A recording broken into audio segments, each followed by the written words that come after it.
Good Morning Business, la matinale de l'économie. Notre invité ce matin, c'est Carl Eschenbach, CEO de Workday. Workday, ça fait 20 ans qu'il travaille dans l'intelligence artificielle, 20 000 salariés, 8 milliards de dollars de chiffre d'affaires. On va parler notamment intelligence artificielle avec notre invité. Hello, Carl Eschenbach. Thank you for being with us in a French business TV. We're going to talk about the AI. It's your business, AI. And yesterday, a big announcement. Grosse annonce de la part de Donald Trump dans l'intelligence artificielle, 500 milliards de dollars. C'est tout simplement énorme. It's huge.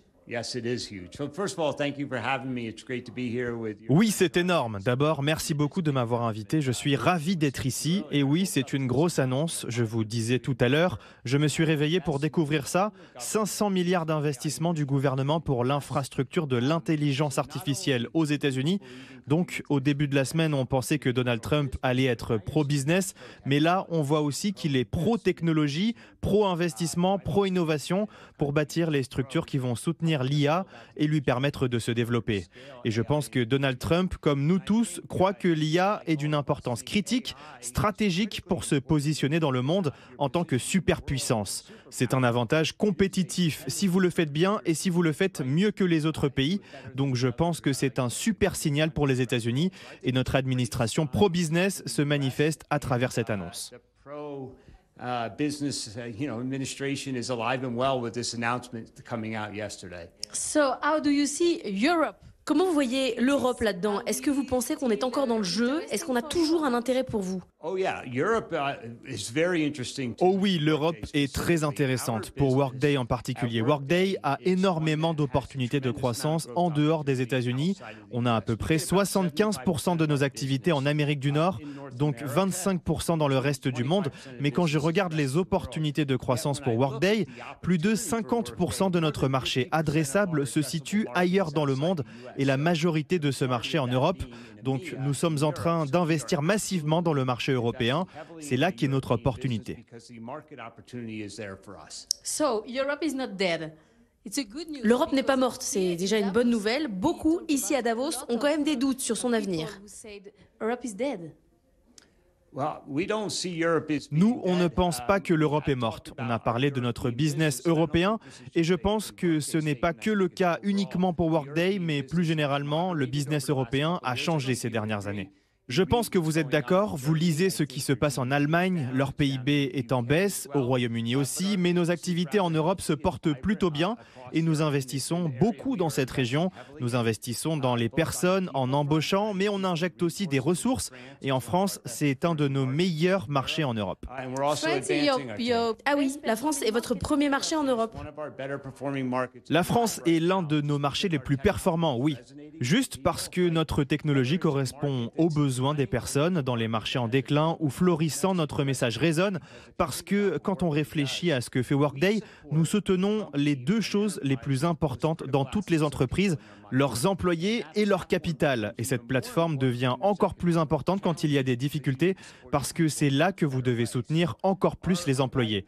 Donc notre offre continue d'avoir du succès et quand vous ajoutez ce que l'on fait avec l'IA et avec notre prochaine génération d'IA qui s'appelle Workday Illuminate, et comment on peut mener à des gains de productivité et soutenir les employés d'une façon différente, ça nous rend utiles dans un marché comme la France.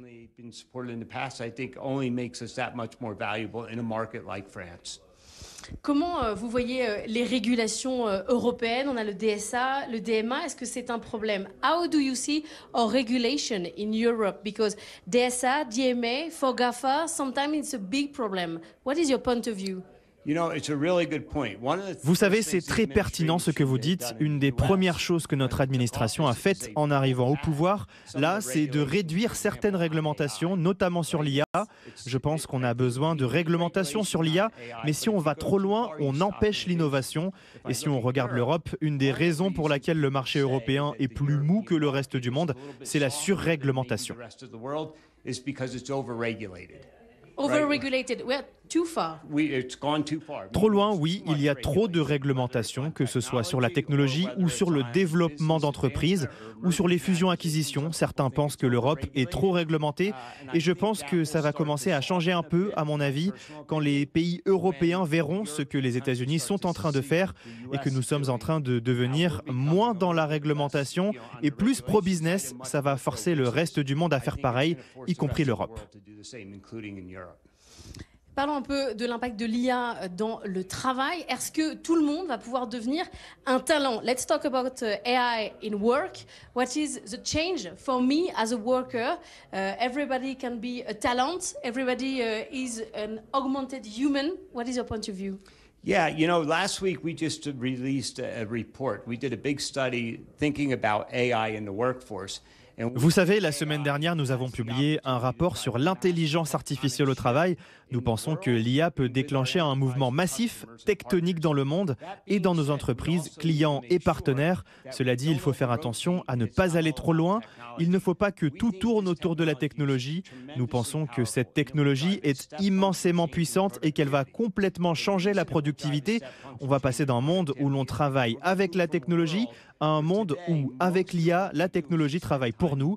Et en travaillant pour nous, elle va nous libérer en tant qu'humains pour aller acquérir de nouvelles compétences, en particulier des soft skills, des compétences humaines, de vie. On va retourner à un monde de fonctionnement basé sur l'intelligence émotionnelle, le networking, la confiance des salariés, la résolution de conflits.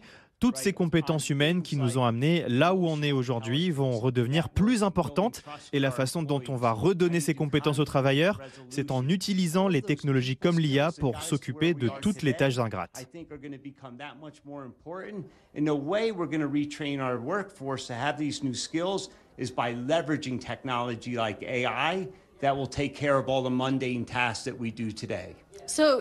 Vous nous dites, il n'y a que des bonnes nouvelles.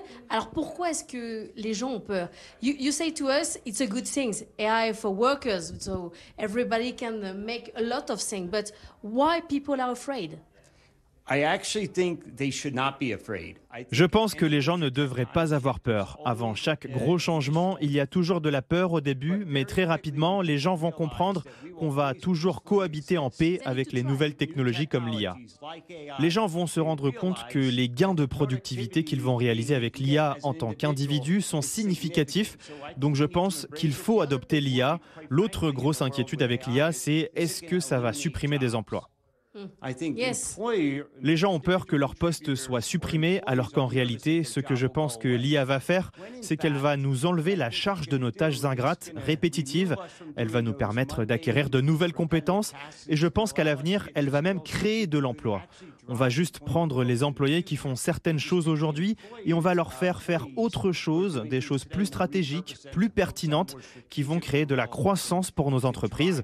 Donc je crois qu'il va y avoir tout un tas de nouvelles opportunités au travail pour les salariés au sein de leurs entreprises.